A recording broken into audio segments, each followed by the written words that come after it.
But right now, what we need to know is about the surface damage parameters. We need a way to predict this threading component lifetime. So what we have here is that threading fatigue is divided into two stages, normally called stage 1 and stage 2. But here we're going to call it nucleation stage and depropagation stage. For this course, we're going to analyze only the nucleation stage, mostly because each of these stages is really complicated and have different ways to be analyzed, but mostly because crack nucleation lasts more than 50% of total components lifetime. So different researchers have created different multi-axial parameters in order to understand and predict crack nucleation. The different criteria that we have for threading fatigue are the critical plane parameters, the continuum damage mechanics parameters, and the stress invariant parameters. So for the stress invariant parameters, they use invariance of stress tensors in order to define the parameter. They use this invariance in order to determine the possibility of a crack nucleating at a specific location. So for these parameters, we are going to have both the component's lifetime and also where the crack is going to nucleate. There exist many stress invariant parameters, but for threading fatigue, the crossline parameter is the one that is being used. For the continuum damage mechanics, or CDM parameters, these are based on thermodynamic principles, which are combined with stress and strain. These parameters normally are dependent on strain energy density release rate, which is just thermodynamic principles. And also, as the stress invariant parameters, it can predict nucleation lifetime and location.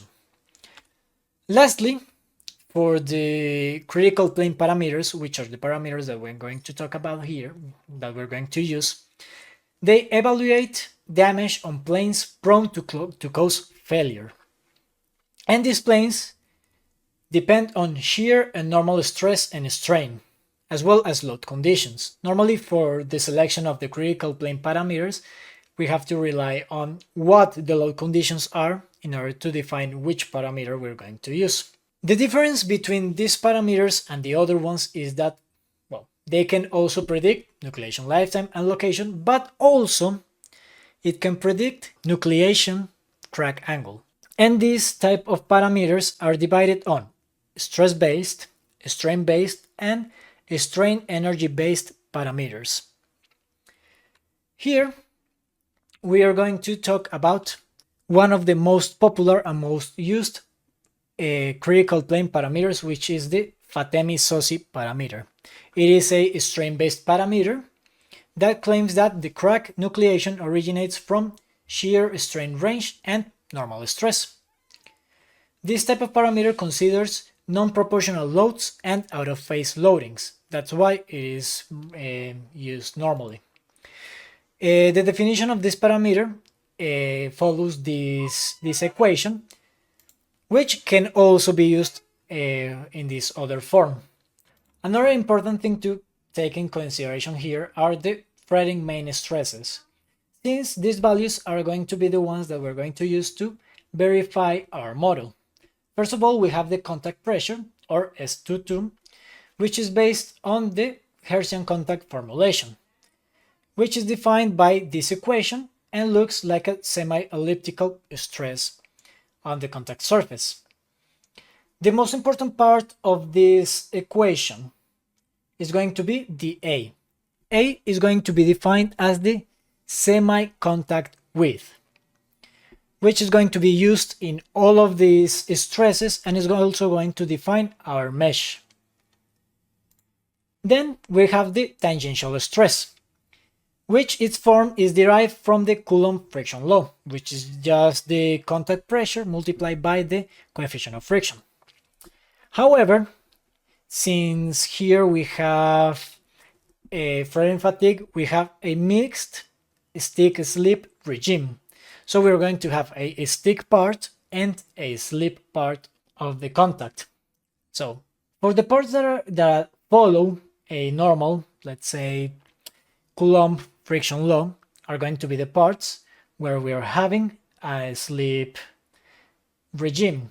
And the parts that have a stick are the ones that behave differently. Also, as you can see here, we're having some eccentricity on the stress, and it is mostly because of the bulk axial stress. In here, for the definition of this stress, we're going to have the stick semi-width, which is defined by this equation. It depends on the coefficient of friction,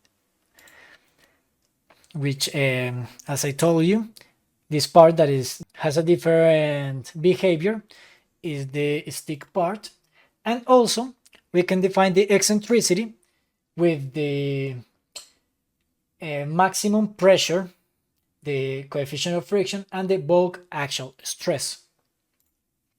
Lastly, we have the tensile stress, or S11, which is the one that highly contributes to crack nucleation, where the maximum value of this stress is normally the same place where we're going to have the crack nucleation. Its analytical form is complex and only valid for the sliding zone. It can be calculated, but the most important part in here is going to be the maximum tensile stress, which can be calculated like this.